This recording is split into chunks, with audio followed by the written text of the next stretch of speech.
बिस्मिल्लाहिर्रहमानिर्रहीम। अस्सलाम वालेकुम। माइक्रोसॉफ्ट एक्सेल में हमारा 13.6 टॉपिक है कि text orientation and rotation, text की सिमत वगैरह को और उसे हम कैसे घुमा सकते हैं।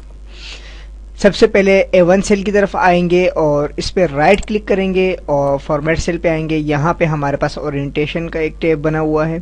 इसमें सबसे पहले टेक्स्ट वर्टिकली है, अब इसे हम वर्टिकली असाइन करेंगे और ओके कर देंगे। अब ये देखिए हमारा जो लेफ्ट था वो वर्टिकली असाइन हो गया। इसी तरह B1 सेल में आएंगे, राइट क्लिक करेंगे और फॉर्मेट सेल में आने के बाद अगर हम इसे भी वर्टिकल करना चाहें तो इस पर क्लिक कर देंगे और अगर इसे हटाना चाहें दोबारा से क्लिक हटा देंगे।